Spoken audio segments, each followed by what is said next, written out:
اور پھر آپ کیا کریں گے؟ اس پر باقاعدہ زینب مزاری نے بھی، حامد میر نے بھی اور باقی لوگوں نے بھی اس کے اوپر آواز اٹھائی ہے کہ پولیس نے جو مارگلا کی پہاڑیوں پر جو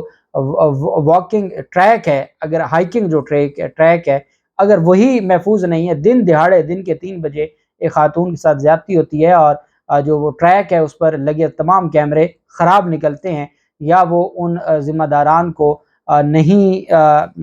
ان کو ان کی جو پہچان یا ہے وہ نہیں کروا سکتے شناخت، تو یہ ایک انتہائی بدقسمتی ہے۔ چونکہ سوشل میڈیا کے اوپر بہت زیادہ اس کے اوپر آواز اٹھی تھی،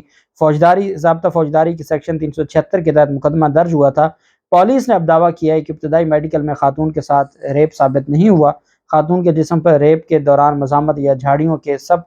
سبب کوئی نشان نہیں پائے گئے۔ پولیس کا کہنا ہے کہ متاثرہ خاتون پولیس کو کیس کی تفتیش میں معاونت فراہم نہیں کر رہی۔ پولیس نے تکنیکی بنیادوں پر ملزم کی تلاش کے بعد رات گیا اس کو گرفتار کیا ہے، اور ان کا یہ کہنا ہے کہ وہ مرید کے سے تعلق رکھنے والی خاتون نے موقف اختیار کیا کہ وہ نوکری کی تلاش میں تھیں۔ انہیں 2 ماہ قبل واٹس ایپ پر ایک شخص کی جانب سے پیغام موصول ہوا۔ ایف آئی آر میں شکایت کنندہ نے موقف اختیار کیا کہ شخص نے مجھے کہا کہ وہ محکمہ تعلیم میں اکاؤنٹنٹ ہے جہاں اسامیاں خالی ہیں اور وہ ملازمت کے اصول میں ان کی مدد کر سکتے ہیں۔ اس شخص نے اس کے بدلے مجھ سے 50,000 روپے دینے کا کہا، مجھے راولپنڈی آنے کو کہا اور 12 جولائی کو میں راولپنڈی پہنچی۔ خاتون نے کہا کہ اس دن اس شخص نے ان سے اپنا پتہ شیئر کرنے کا کہا، جس کے بعد وہ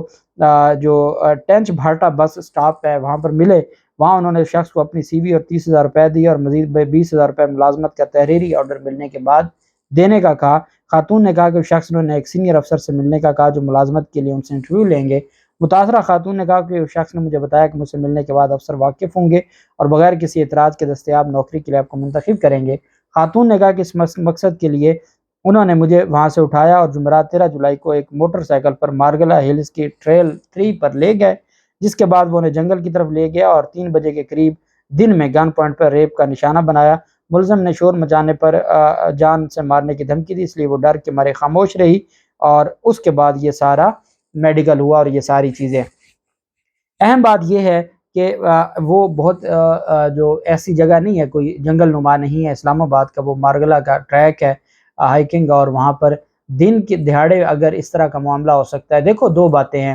ہمیشہ ہمارے ہاں یہ جب بھی ایسا کوئی معاملہ ہوتا ہے تو یہ کہا جاتا ہے اس خاتون کو چاہیے تھا، نہیں جانا چاہیے تھا، وہ مرید کے سے راولپنڈی کیوں گئی، اس کو یہ نہیں کرنا چاہیے تھا، وہ نہیں کرنا چاہیے تھا۔ یہ تمام چیزیں یہ ارریلیونٹ ہیں۔ ریلیونٹ یہ ہے کہ پاکستان کے ہر کونے میں ہر شہری کی جان، مال، عزت کی حفاظت کرنا ریاست کی ذمہ داری ہے، اور یہ ہماری لا انفورسنگ ایجنسیز کی ذمہ داری ہے کہ وہ حفاظت کریں، اور اس طرح کے جو اف اینڈ بٹ ہیں یہ اداروں کا اب جو میڈیکل ہے، میڈیکل میں جو چیزیں آئی ہیں نہیں آئیں، اگر وہ فراڈ میں ملوث ہیں، اگر وہ ہراساں کرنے میں ملوث ہیں، اگر وہ اٹیمپٹ ٹو ریپ میں ملوث ہیں، ان کے خلاف کارروائی ہونی چاہیے۔ اور یہ باتیں ابھی سے پولیس کا بتانا کہ جی میڈیکل ہو گیا ہے، اس میں یہ نہیں آیا وہ نہیں آیا، ابھی تو میڈیکل بورڈ بنیں گے، دوبارہ اپلیکیشنز ہوتی ہیں، تو اس طرح جو چیزیں ہیں وہ دیکھنی چاہیے۔ جبکہ اسلام آباد ایئرپورٹ کے حوالے سے جو آؤٹ سورس کرنے کا جو فیصلہ کیا گیا ہے، اور وہ 12 اگست آخری تاریخ ہے اسمبلیوں کی تحلیل کی، اور جس دن اسمبلیاں تحلیل ہوں گی وہ مدت کی آخری تاریخ ہے، اس دن یہ اسلام آباد ایئرپورٹ آؤٹ سورس کر کے جائیں گے۔ اس کی کیا حیثیت ہوگی جس دن حکومت ختم ہو رہی ہے اس دن کوئی فیصلہ کیا جائے۔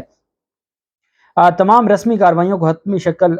دے دی گئی ہے، اور اجلاس ہوا ہے اسٹیئرنگ کمیٹی کا، اور اسحاق ڈار کی سربراہی میں یہ اجلاس ہوا ہے، اور کمیٹی نے واضح ہدایات دی کہ اسلام آباد انٹرنیشنل ایئرپورٹ کی آؤٹ سورسنگ کے لیے ضروری طریقہ کار کو ترجیحی بنیادوں پر مکمل کیا جائے۔ اور اجلاس کے بعد جاری ہونے والے باضابطہ اعلامیے میں کہا گیا کہ عالمی بینک کی انٹرنیشنل فائنانس کارپوریشن جو کہ آؤٹ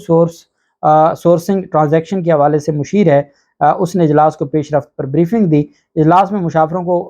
کو خدمات کی فراہمی کو بہترین بنانے کے لیے اسلام آباد انٹرنیشنل ایئرپورٹ کی آؤٹ سورسنگ تیزی سے مکمل کرنے پر اتفاق کیا گیا ہے، اور اس پر پریزنٹیشن دی گئی ہے۔ غیر ملکی زر مبادلہ کے ذخائر کی سخت کمی کا سامنا کرنے والی حکومت بڑے ہوائی اڈوں کے آپریشن کو مکمل طور پر آؤٹ سورس کرنے کی کوشش کر رہی ہے، اور اس مقصد کے لیے جب آپ کے پاس کوئی اور چیز نہ ہو تو آپ اپنے جب اثاثے بیچتے، لیز پر دیتے یا ٹھیکوں پر دیتے ہیں، اور آپ اپنی ناکامیاں چھپاتے ہیں، اور جب آپ کو پتہ ہے کہ یہ سارا کچھ 12 اگست کو ہونا ہے تو آپ اگلی حکومت کے لیے یہ چھوڑ جاتے، آپ کا یہ کام نہیں تھا کہ آخری دن یہ اتنے بڑے فیصلے لے کر جاتے۔ پھر ان فیصلوں کی کیا حیثیت ہوگی؟ پھر اداروں کے ساتھ آپ کو یاد ہوگا ہمارا معاہدہ ہوا تھا، جو پہلا معاہدہ جو بلوچستان میں معدنیات کی جو ہماری وسائل ہیں اس کے حوالے سے آپ کو یاد ہوگا افتخار چودھری نے وہ معاہدہ کالعدم قرار دیا تھا، جس کی وجہ سے اربوں ڈالر ہمارے اوپر آئے تھے، اور پھر اسی بابت پھر عمران خان کی حکومت نے ایک اچھا معاہدہ کر کے نہ صرف معاہدہ ہو گیا بلکہ وہ جو پچھلا جرمانہ تھا وہ بھی معاف ہو گیا، اور پہلے معاہدے سے جو اچھا معاہدہ ہے، جو 50% زائد پاکستان کو اس میں جو انکم ہے وہ ملے گی۔ تو یہ چیزیں ہوتی ہیں کہ معاہدات پھر گلے پڑ جاتے ہیں، اور یہ ضرورت ہوتی ہے کہ آپ معاہدہ کرتے وقت ساری چیزوں کو مد نظر رکھیں۔ سانیہ 9 مئی واقعہ کے بعد پاکستان تحریک انصاف کے رہنماؤں اور کارکنان کی گرفتاریوں کے خلاف جو احتجاج ہوا تھا، اس میں ضلع میرپور خاص ہے سندھ کا، وہاں پر پاکستان تحریک انصاف کے رہنماؤں اور کارکنان سمیت 19 ملزمان کو باعزت بری کر دیا گیا ہے۔ اس میں جو ڈسٹرکٹ کے ذمہ داران ہیں، خواتین ونگ ہے، ٹاؤن ہیں اور دیگر کارکنان ہیں، ان کے حوالے سے، اور میرے خیال میں یہ پہلا فیصلہ ہے بریت کا 9 مئی کے واقعات سے متعلق، چونکہ احتجاج جس کو پرتشدد احتجاج کا کہا گیا تھا اس بنیاد پر پورے پاکستان میں مقدمات درج ہوئے تھے۔ ضلعی رہنما آفتاب حسین قریشی سمیت سندھ کے رہنما راجہ عبدالحق، کنول اعجاز، عزیز لغاری، اعجاز رندھاوا، احسن بن ظہیر، عنایت مری، شبانہ رند، ملک لیاقت اور ملک شفیق، خدا بخش پٹھور اور افضال ہاشمی، ضامن حسین وغیرہ کو باعزت بری کر دیا گیا ہے، اور ان کے خلاف شواہد نہیں تھے، کوئی ایسا جو شواہد پیش نہ کیے جا سکے کہ کوئی پرتشدد احتجاج کیا گیا، یا یہ جو ملک بھر میں احتجاج ہوئے تھے اس میں کہیں اس کو بڑھانے میں ان کا کوئی کردار تھا، چونکہ انہوں نے سڑکیں بند کی تھی جو مین روڈز تھے، اس پر اب یہ بڑی کامیابی ملی ہے، اور ان کی جانب سے کہا گیا کہ وہ پاکستان تحریک انصاف اور عمران خان کے ساتھ کھڑے ہیں اور کھڑے رہیں گے، اور وہ ہر صورت پاکستان تحریک انصاف کا حصہ رہیں گے۔ اور یہ اس طرح کے جو فیصلے ہیں یہ پھر آگے ایک ونڈو اوپن ہوتا ہے ضمانتوں کے لیے بھی اور باقی شہروں میں جو مقدمات ہوتے ہیں ان کے لیے بھی، اور چونکہ جب عدالت بریت کا فیصلہ دیتی ہے تو بڑا ڈیٹیل اس میں چیزوں کو مینشن کیا جاتا ہے۔ اب دیکھتے ہیں مزید کیسز میں بھی جو تفصیلات ہوں گی آپ کے ساتھ شیئر کرتے رہیں گے۔ اللہ پاک پاکستان کامیاب و ناصر ہو۔ بہت شکریہ۔ اللہ حافظ۔ پاکستان زندہ باد۔